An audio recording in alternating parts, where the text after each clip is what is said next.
Broadcasting from Salisbury University campus, this is WSDL Ocean City, NPR News Talk 90.7. Putting Delmarva first. Stay tuned for Delmarva Today with your host, Don Rush.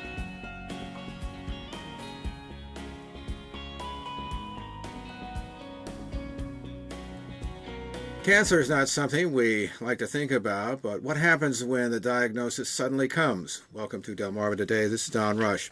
It's estimated that there were 1.7 million new cases of cancer diagnosed in 2018. This is according to the American Cancer Society. But for many patients, the diagnosis can seem to come without a warning. Dr. Kerry Forrestal is with the Peninsula Regional Medical Centers in developing a new project to deal with the initial shock and aftermath of such a diagnosis, and he's in our studio this morning. Good morning. Thank you for having me. So, why did you decide that you wanted to create a project which involves a log, as it were, a personal log for people? What made you think that this was really important? What did you see in the ER that said, well, maybe we need to do more? Sure. Well, I'm not an oncologist, so it sometimes strikes people, why is a person who's not an oncologist, why is an ER doctor writing a book on oncology? And the simplest answer is we diagnose a lot of it. So a lot of times people come in, have a cough, take an x-ray, there's problems. And they come in thinking they have something very innocuous, and you send them out basically having changed their life. And it was very frustrating to me because emergency medicine, as much as I love it, it's the only thing I want to do. You have a very finite period of time with people. Right? You only have those few hours. I know it feels on the other end of it like it goes on forever, but it's really a very brief period of time. You come in thinking that you're relatively well, maybe it's hypertension or diabetes, but then you go out with this thing that threatens your life. And it's very frustrating to me just to say, well, I'll get you set up with the appointments and maybe we have to admit them for something, but then they're gone. And I don't know if they're going to follow up. We've had it happen in my career. I've had it happen too many times, I guess the best way to say it, where the person will come back a year later and you say, well, you're very sick. And you say, well, what are you doing? You didn't follow up. I got you the guy and you didn't follow up. And at that point, it's too late. So not knowing how to start, not starting, denying, being afraid of things, all of these things kind of go into reactions that people have when they initially get cancer or get a suspicion of a cancer diagnosis. So what I wanted to do is kind of reach beyond the emergency department and try to give people a resource to say, okay, you've got this thing on your plate now, all right? What's your next step, right? You can't really always have, most of the time you can't have this conversation in the emergency department. When you say you may have cancer, it's all of a sudden the sheet comes down and people are just stunned and they don't hear much more. You can't really communicate with them, not because they're being obstinate or whatever, but because it's a shock to the system. And there's a lot of information in that first period of time that's going to say which way your arc goes. We get a lot of good results. We're living in an amazing age. We're coming up on immunotherapy, chemotherapy is getting better all the time, all those things. Survival in a lot of the cases is becoming the rule, right? But if you don't start well, you lose a lot of time and you decrease your chances of survival. So this book is trying to give a resource to people that when that sheet comes down, when it comes back up, okay, you got something, what do I do next? And we want to tell it from the standpoint of the people who are living it. So for me just to say, oh yeah, well, you should make your appointments, that doesn't help anybody. But if you can hear from other people say, yeah, it was a shock, and I talked to my family, and I talked to my clergy, and then this is what I did next, and this is what went well and what didn't go well. And it's there for you when you're ready. And that's basically the idea. Is there any particular moment that stands out to you in your practice, somebody that you had to diagnose? I'm not looking for names particularly, but that really drove home this problem of shutting down and not being able to grasp what it is that you're telling them? There have been several through the years. It's been kind of a cumulative thing. But I do recall one gentleman who came back, and here's my HIPAA disclaimer. HIPAA is the Healthcare Privacy Act right. that we talk about a lot with patients that have, over the last 40 years, I've worked in 5 or 6 different states. So this can be from any one of those things over the 40 years. There's my obfuscation. You got it. All right. So, but I do remember there was one gentleman particularly who sticks in my memory. He had been diagnosed with lung cancer, probably about a year before, and was lost to follow-up. When he came in, he was right there. He couldn't breathe, and he just looked and he said, and he was very sanguine about the whole thing. He says, just keep me going long enough so I can say goodbye to my sons that are coming from out of town. And it was like, that could have been changed. There's no reason for that to have gone that way. But, it was just, we did our best for him. And he, of course, got admitted to the hospital and but my understanding is that his sons did make it. But, it would have been nice to be able to give him more time than just get me through this afternoon. So when you talk about this log, what kind of things do you expect for someone to write in the log to help other people in terms of their own personal experience? Yeah, I don't have any expectations actually of what people will write. That's kind of the point of doing it this way. Like, my expectations as a physician don't necessarily match what the patients think or need. Like, there was a great study done, decades ago now at this point, but they had therapists kind of list what they thought homeless people's needs would be. And then they actually went out and they interviewed some homeless people and said, well, what are your needs? And there was nothing on the two lists that was the same. So what the therapists, what the professionals thought they needed, and what the people thought they needed, two different things. So the whole idea of this is to take my perspective out of it as the driving force and put theirs in. There are things that I don't know to expect because I haven't been through it. With my family history, it's likely I will, but for the patients just to talk and teach. And then we'll have people who are experts kind of commentating on it. So we have a surgeon, a hepatobiliary surgeon by the name of Bill Hawkins, who's taken an interest in the project out at St. Lou. He's fantastic, but he'll give commentary. What should you ask your surgeon before you go in? We have Dr. Karen Martin up in New York, who's a friend of mine. She works more with family counseling. How do you deal with the family dynamics? What came up? So we're going to let them guide us. So my expectations, I hope that people will write and teach me. Because families, it seems to me, are like one of the key things to any situation where you have such a life-threatening disease. What kind of role do you see them playing in this, particularly in terms of inclusion? I think you mentioned a bit about, I think in the documents you gave me, that you encourage the idea of finding out more about that dynamic as well. Yep. We invite the families to write as well, absolutely, because they're an integral part of this. Just like every family dynamic is different. Some are happy, some are sad. Some don't get along, can't be in the same room together. And then you throw cancer into the mix. Now the relationship can potentially be on a timer. So each one's going to be different. Some families are involved and they're a tremendous source of help, and they're terrific. And other families, they make it worse. It's every family is different and every dynamic is different. But the thing that rings true through all of it is some support network, be it friends, be it clergy, be it family. In our family, when we had it, my mother came up with lung cancer.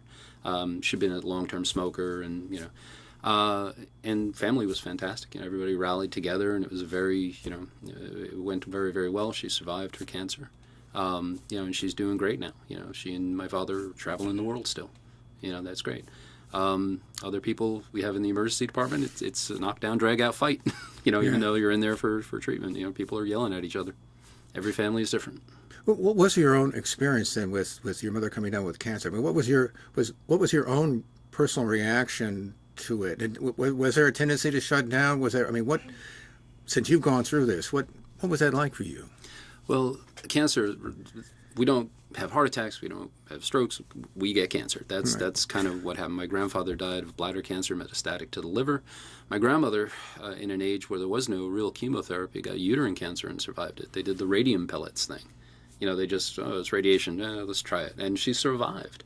My father's had skin cancer, my mother had the lung cancer. So it's a little different for me reacting. First thing I did when she said, yeah, it looks like it's lung cancer.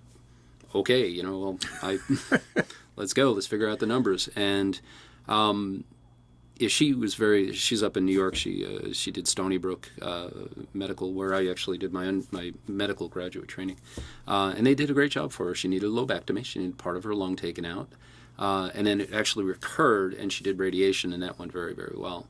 But with the resources I have, I got a couple of really thick books on lung cancer, and I started turning pages. Not everybody has that resource. We also, I mean, as much as I reacted that way, my cousin in Ireland died of breast cancer just recently, and it was very tragic. Adele was her name. Left 4 children. One was under a year old, and we all have that moment where we just, hit the panic button kind of thing. So when they told me she had breast cancer, I said, okay, well, we'll fix that. The survival rates are 84%. It's on our side. And it didn't go well for her. And at the last, just when it had metastasized to her liver, they kind of said, it's not going well. It's gone to her liver. And I was like, what? Wait, I thought you had this. So let's do something. And there's going to be a lot in the book about how not to fall for the Laetrils or the CBD oils to try to cure cancer. They have their role, but not for curing cancer. And when people get desperate, they start to reach out for these sorts of things, and they can waste a lot of resources, the family resources.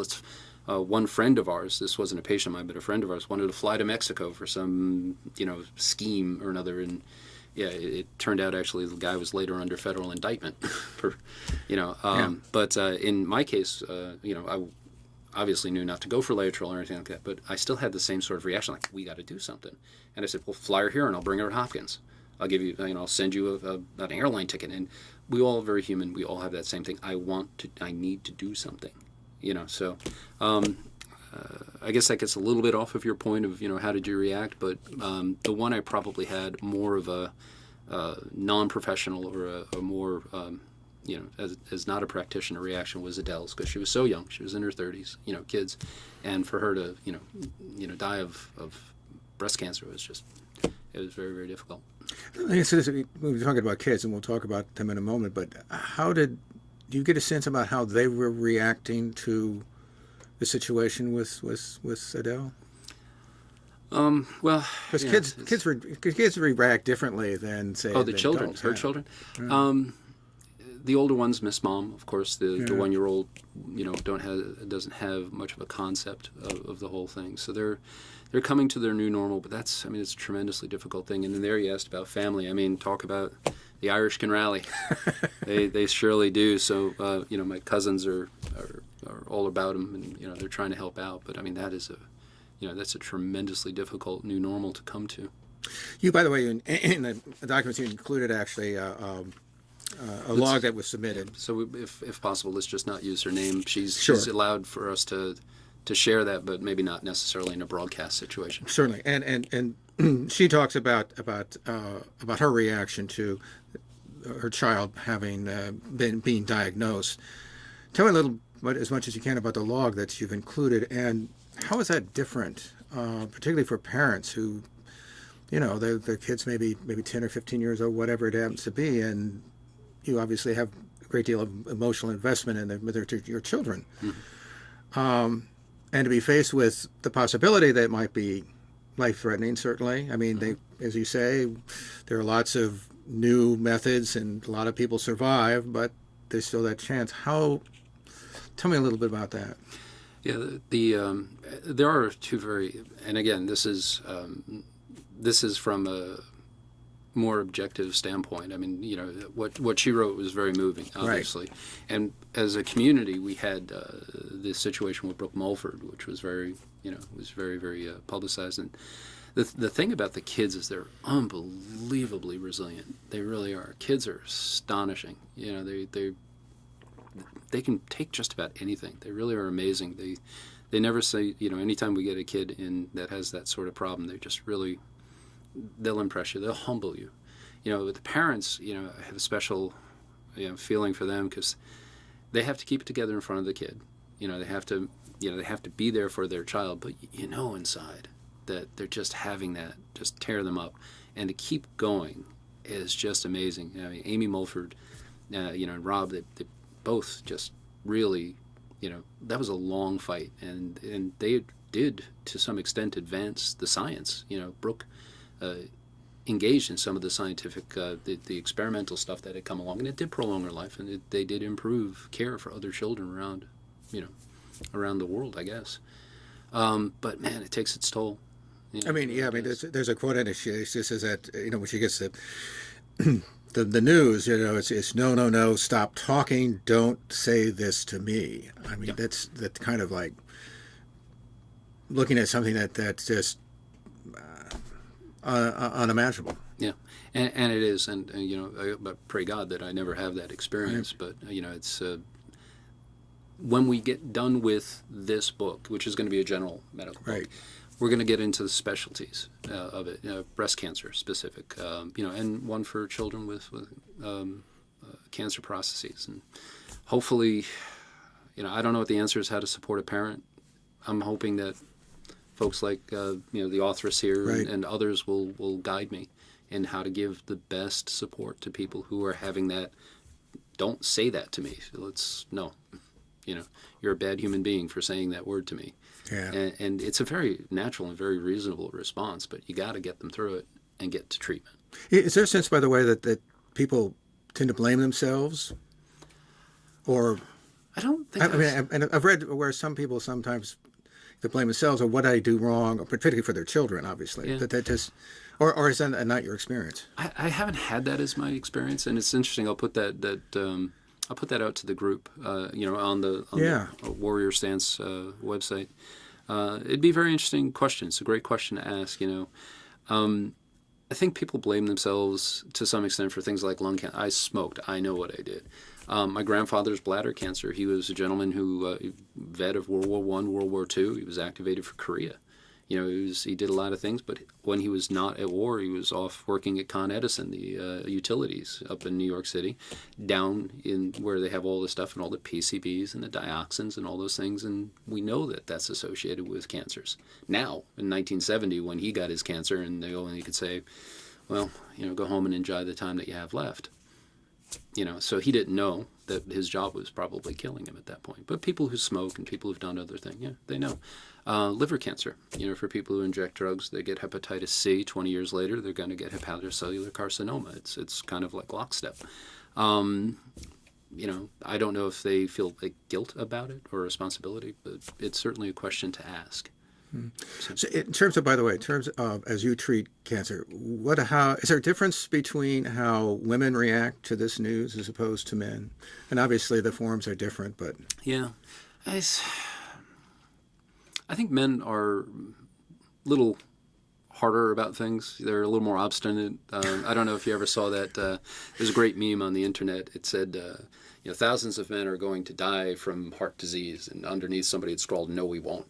And it's right. That a lot of men tend to be a little obstinate about their health care. They don't kind of get the screenings, and women are as a generalization, not to be stereotypical, but as a generalization, tend to be a little bit better about it.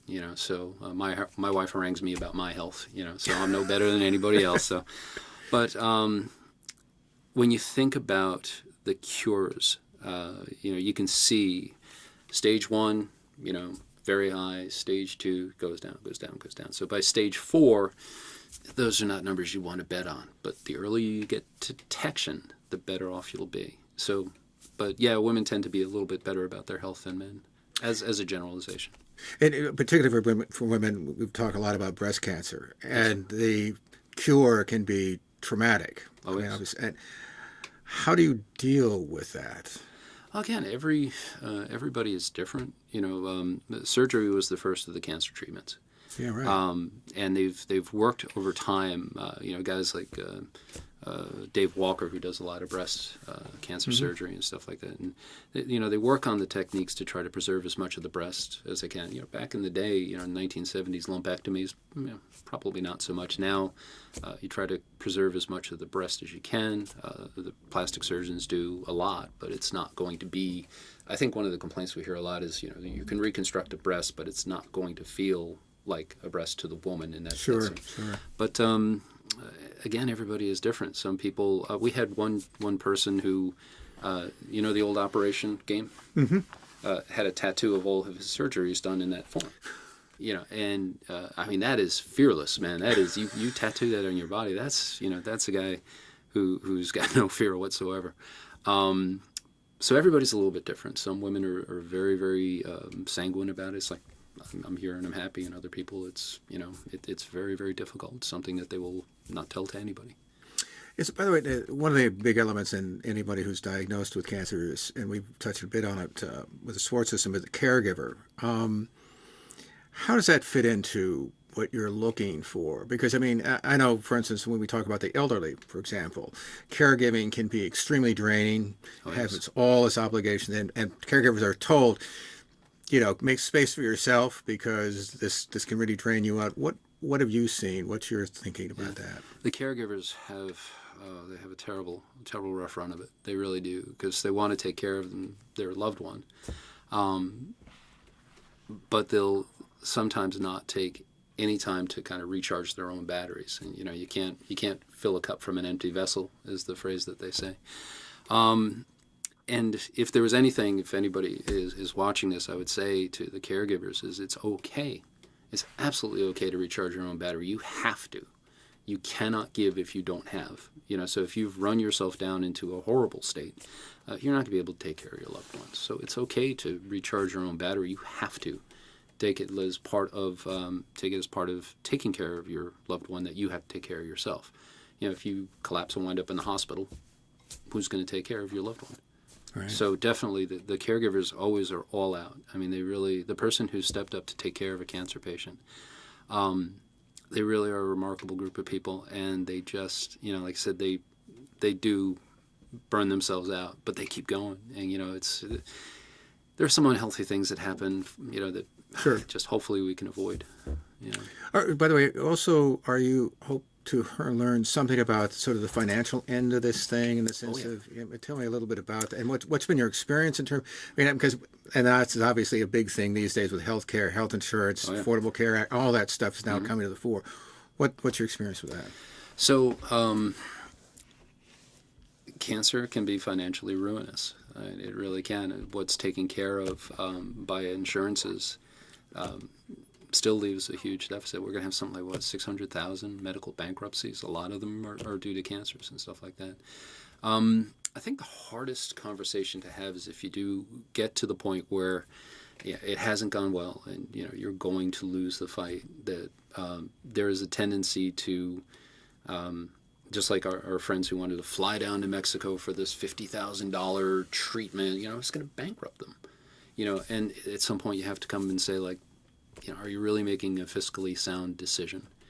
And I don't know the best way to address that. That's one of the things, I'm learning. I mean, it's easy to say, realistically, don't do that, but when people want it, just like I was, I'll send you a ticket and you come over here and I'll get you to Hopkins, and, it's, I absolutely, if they had accepted the offer, I would have done it. It would have been tens of thousands of dollars, but in a heartbeat, and it wouldn't have changed the outcome because she was too far gone. We all have that reaction, and I don't know, and I'm hoping maybe my patients will educate me, the writers will educate me about how to deal with that best.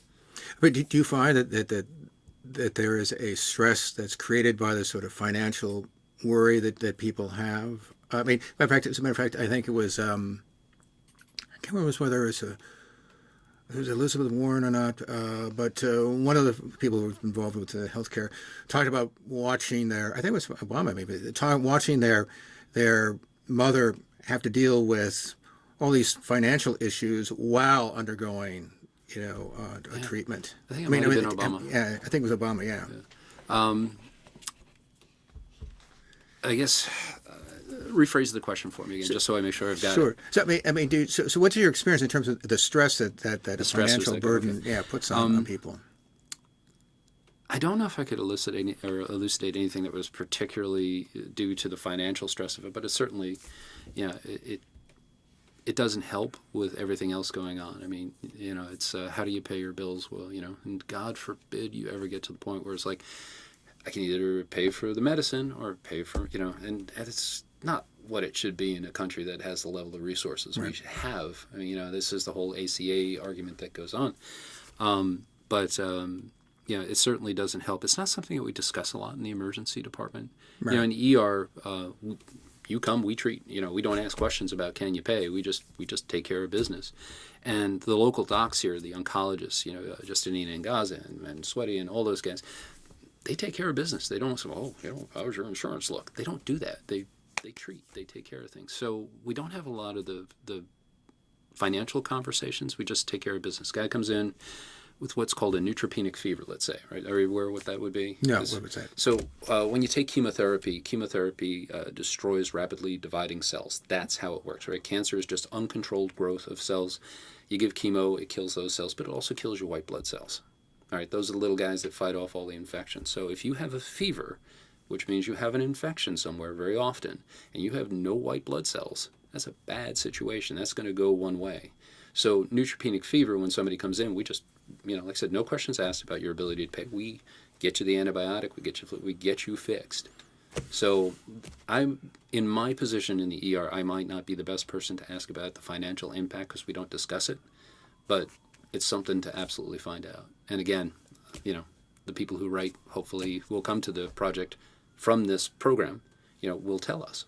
Yeah, give you some sense about what role that plays, I suppose. All these questions that I'm not knowing the answers, this is exactly why this book is important, because no one person has all the answers. That's true. But if you take enough of the people who are going through it and you say, guys, talk, that conversation, that's where those answers are, and that's where they should be. So, do you think, as a doctor, do you think that sometimes there is some distance between the physician, as it were, and understanding what the patient is going through as a patient? I mean, actually, there have been films done about this, but that there's a gap, or how do you see physicians? I mean, it varies through the lifetime Sure. of a physician. When you're young and you haven't had a huge amount of life experience, there may be things that you don't connect with as well. And as you grow, like we've had doctors who, they come through as they start out, then they have a kid. They've treated kids for all their, whatever, and then they have their own kids. Right. And trying to treat kids in that point, especially if it's a kid, who's having a code, becomes very, very difficult. You have to really, there's a whole new set of adapting skills that go on that be able to effectively do your job and not think about, oh my God, this kid kind of looks like my kid, Right. And distance yourself. But it's also got some power in that there's the ability to connect. Like I had one very, very cranky old guy who was just, he was having difficulty breathing, and he just, it's a nice day. No, it's not. He's just, okay, fine. How are you? Oh, what do you care? So, and he refused to do anything that we wanted him to do, that we needed him to do, and he was dying. He was. It was coming, and the family was trying to grab it, but he didn't want to do anything until I asked the questions. I always try to find out a little bit about what the person's background is so you can connect. Mm-hmm. And in this particular case, the guy was an Air Force mechanic. My dad was an Air Force mechanic. He was the Chief Master Sergeant up at Gabreski, the 106th Air Rescue Wing. Mm-hmm. So we started talking about that. And next thing you know, well, I'll do it for you because you're a mechanic's kid. I'll take it. And he stayed in the family. Actually, I bumped into the family a couple months later, and I said, it gave them not only time to get together, but apparently they buried the hatchet on something that had been a long-term problem in the family between two of the members. And, because I'm a mechanic's kid. Right. So when you can make those connections, you find out, oh, what do you do for a living? What do you can start to connect up with people. So I think that's kind of a long-winded and probably off the topic. Oh, that's okay. That's all right. where you started with that, but Yeah. it's difficult. On the one hand, you want to be empathic, but on the other hand, you can't have the experience for every patient that comes through that you would like to, I guess is the best way to say it. It's you try to be empathic and you try to be sympathetic and you try to do all those things, but you cannot carry it home with you at the end of the day. Nobody could carry that amount of emotional baggage or burden. So are you hoping that these logs will help you and help others, for that matter, in addition to the patients? But do you recommend that physicians perhaps read some of this? Oh, yeah, absolutely. I think the perception, I've been surprised as a physician what some of the perceptions are, and I think it would be a marvelous resource for other physicians. In looking at, anytime you write, you got to read, right? So in reading the books that are available, I've read Gilda Radner's wonderful book, It's Always Something. I mean, that was really, really insightful. Read Mukherjee's Emperor of All Maladies, which is like the War and Peace of Cancer. It's a fabulous read if you can get through it, but it's a big book. Tried to read Solzhenitsyn's Cancer Ward. I mean, that's hard work. But Solzhenitsyn anyway is hard work, right? It really is. The sportscaster, I forget his name, Scott something, or I'm going to blank on it for the moment, but Every Day I Fight and all like that. And there have been other books, but there's no book that actually has a broad range of patients saying to people, this is what I'm going through. And yeah, it would be a tremendous resource for doctors to say, oh, who's an author in the 1960s, did Surgeon Under the Knife, Nolan something or other, I can't remember, it was a while ago, but his perceptions changed dramatically being a surgical patient from being a surgeon. So hopefully, this will offer some potential perspective to doctors as well. So one of the things that popped in my mind is that so you put this book together and you get it together, and then you I assume you provide it to the patient, and now the patient's still in this sort of state of shock, or really kind of like trying to grapple with the diagnosis. How certain are you that they're going to be able to put themselves in a situation where they can sit down and read it? Can't. It's yeah. It's like you can provide it, but particularly at that moment in time. Yeah, it's one of those things you can't. How do we make sure they pick it up?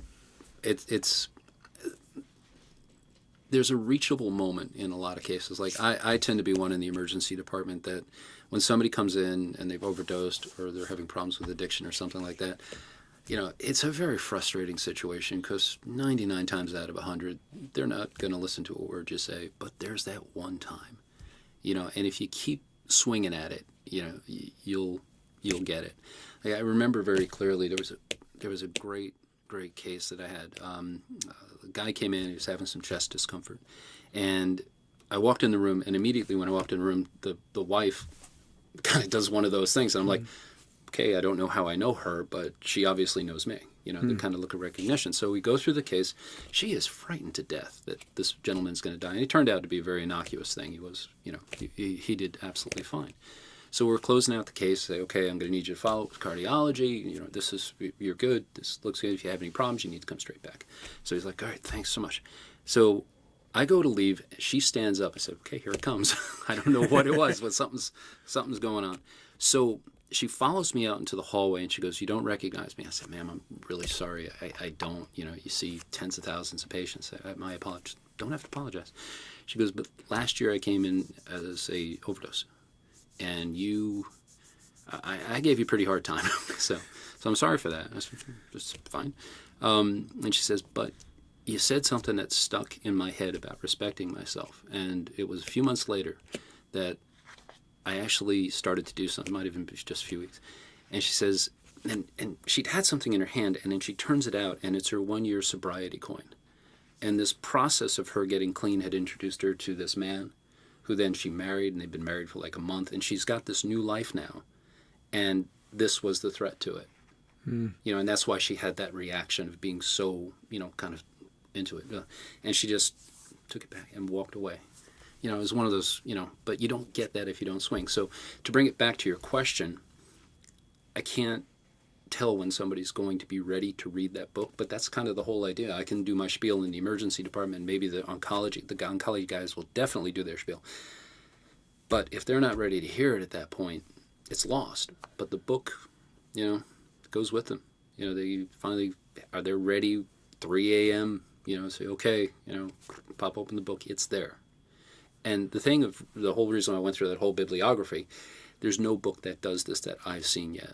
For all those books, for Radner's wonderful writing, for Mukherjee's amazing layout, you got the Pulitzer for it. For all of that, there's nothing that says, okay, now what do you do? So that you can get 24 hours a day just right there.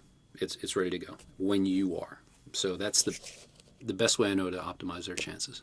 So when do you expect this project to be completed, or what in terms of publishing, and in terms of putting it together and finally actually getting at least an edition out? I suspect there'll be more. I think you indicated there'll be probably more of this, but yeah. It really is dependent on when we get the stories that tell the tale.